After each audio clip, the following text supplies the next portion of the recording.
Hi everybody.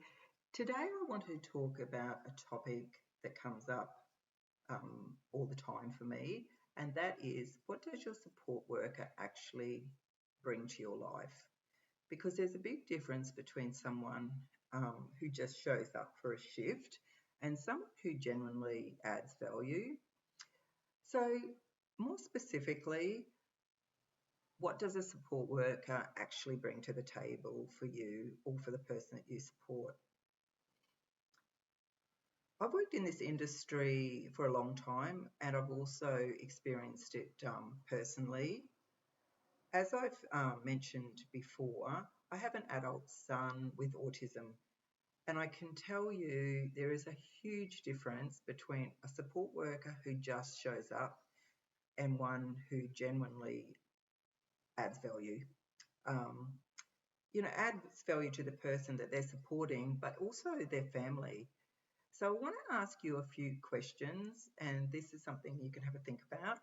Does your support worker reduce stress in your home, or do they add to it? Are they consistent with their care and support, or does every shift feel different? Do they follow routines, or do they just go with the flow? Do they notice important details? And if they do they communicate them back? Do they take initiative, or do they have to wait to be told what to do? Are they present and engaged, or are they easily distracted? And most importantly, are they building independence and capacity, or are they unintentionally creating more dependence? What I've found over the years, a support worker's role is not to come in and just take over everything. The role is to build capacity and support the person to develop their own skills. Being really organised and capable is definitely a superpower. However, it only has value if you're helping a person learn and grow from that. Otherwise, we risk doing things for people instead of with them. Because good support work is not just about being there, it's about thinking ahead and creating consistency and making life easier for now and in the future, not harder for everyone involved. In my opinion, a really good support worker will think about tomorrow and not just the shift that they're on.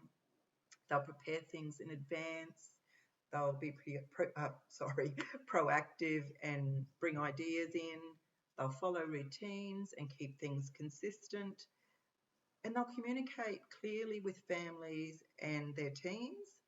They'll ask questions if they're unsure about something. And they'll also take pride in their home environment and respect that they are a guest in someone else's home. They'll also get to know the person properly and and the person behind the disability. They'll support growth, not just complete tasks.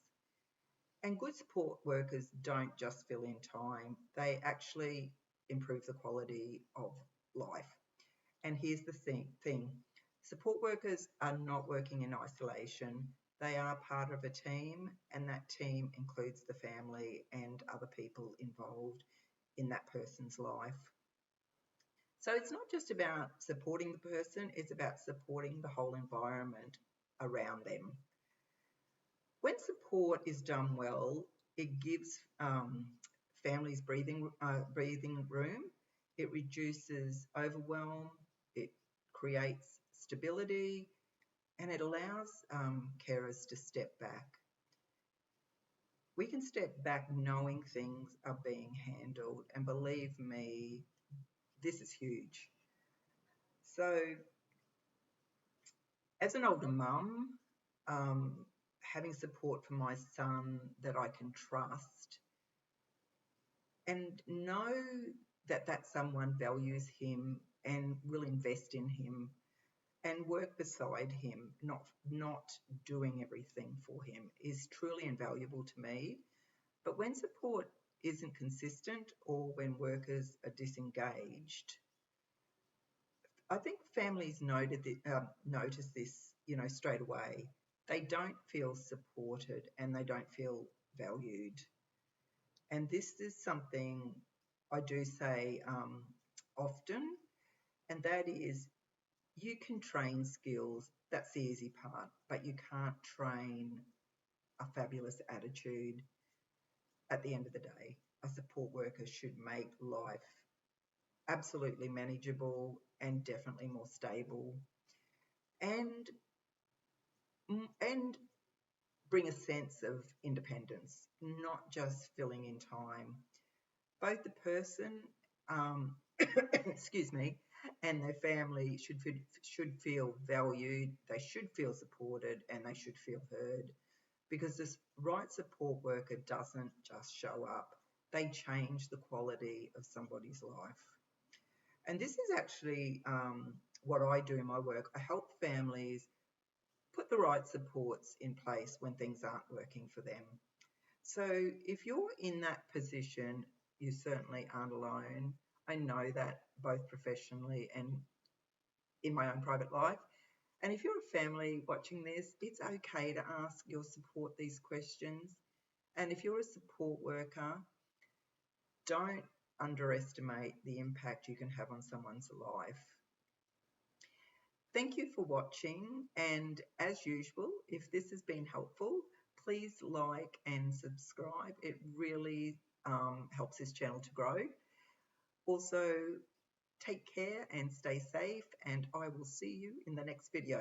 See you, bye.